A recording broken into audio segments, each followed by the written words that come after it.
Monseigneur Gaétan Proulx, nouvel évêque auxiliaire à Québec, bonjour. Bonjour. Monseigneur Proulx, félicitations d'abord et merci d'être avec nous. Merci à vous aussi de m'accueillir dans ce diocèse auquel je participais déjà, mais quand même d'une manière différente maintenant. Si vous nous parliez un peu de vous, votre histoire, votre cheminement de vie. Je suis membre d'une famille de 3 enfants. À l'origine, j'ai 2 sœurs aussi qui sont encore de ce monde donc je viens des cantons de l'Est. Je suis originaire des cantons de l'Est et d'un petit village de campagne qui s'appelle Saint-Denis de Brompton. C'était pas facile de rentrer au séminaire diocésain parce qu'on venait de la campagne puis qu'on n'avait peut-être pas eu toute la formation ou les facilités. Puis donc, on est allé dans un petit séminaire de ma communauté qui est l'Ordre des Servites de Marie dans les cantons de l'Est.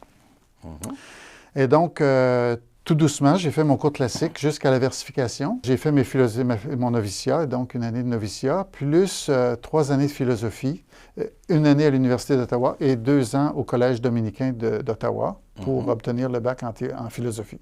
Tous les plus jeunes religieux, on les a envoyés, on nous a amenés ici à Saint-Augustin pour poursuivre nos années de théologie, donc à l'Université Laval. J'aimerais qu'on revienne sur votre longue expérience comme maître de formation, maître des novices à l'intérieur de la communauté. C'est même été une expérience internationale en France, en Belgique. Bon, ça m'a permis de connaître des jeunes qui se préparent au sacerdoce. Bien, ce que je retiens de cette expérience, c'est que j'ai toujours aimé travailler avec ces jeunes-là, puis j'ai toujours cru à la vocation, à la vocation à la vie religieuse et au ministère presbytéral. Et donc, pour moi, c'était un défi d'accompagner ces jeunes-là, parce que je trouvais que j'avais une belle mission en faisant ça. J'avais une mission qui était pour l'avenir de l'Église et qui était au service de l'avenir de l'Église aussi. Et donc, pour moi, ça a été très, très, très riche, puis j'ai appris beaucoup de ces jeunes-là aussi. Ça vous a permis de voir aussi un peu ce qui se préparait, aussi bien dans l'Église de France et de Belgique que dans celle du Québec. Le côté international, vous en retenez quoi? C'est sûr que l'Église en France et en Belgique, antérieurement à nous, a vécu une problématique ecclésiale assez importante de déchristianisation. Et j'ai vécu dans ce contexte-là et ça m'a appris beaucoup, mais ça ne m'a jamais effrayé. Ça ne m'a jamais effrayé. Et aujourd'hui, ce qui se passe ici, je suis capable de relativiser ça parce que ça ne m'effraie pas non plus. Le diocèse de Québec, lui, maintenant.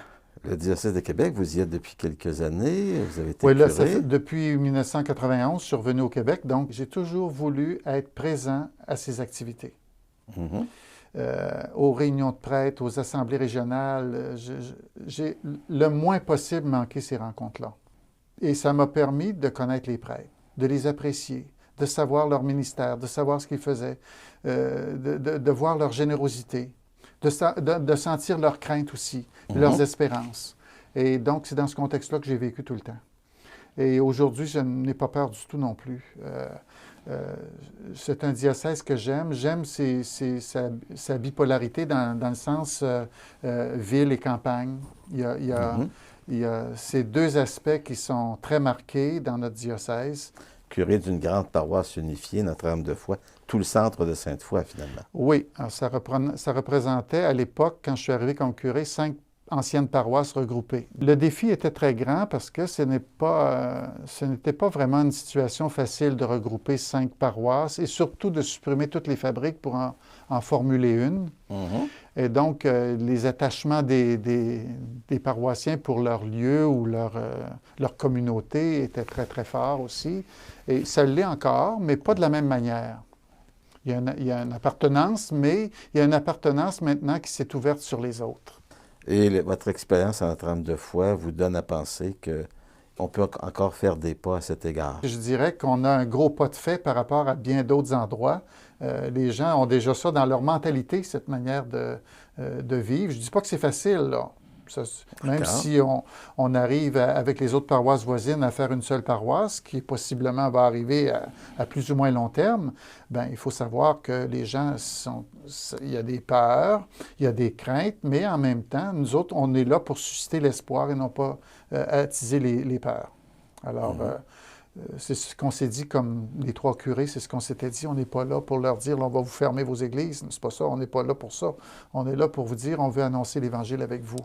Pour l'avenir de l'Église diocésaine de Québec, est-ce que vous avez des vœux que vous portez, des souhaits, des espoirs, des rêves? J'aime cette Église. Oui. Je l'aime profondément.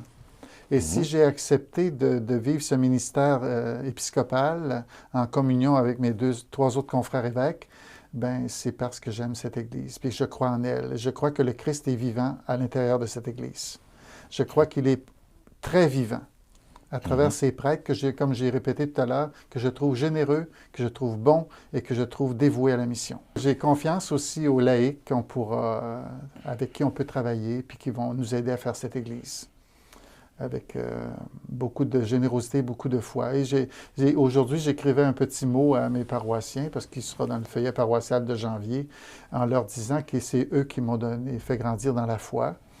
Et je demeure convaincu que nos paroissiens, par leur foi, nous aident à vivre la nôtre et nous aident à la faire croître aussi. On vous souhaite aussi un ministère fructueux à cet égard, puis surtout, on vous remercie beaucoup de cette entrevue que vous nous avez accordée. Ça me fait vraiment plaisir. Merci infiniment.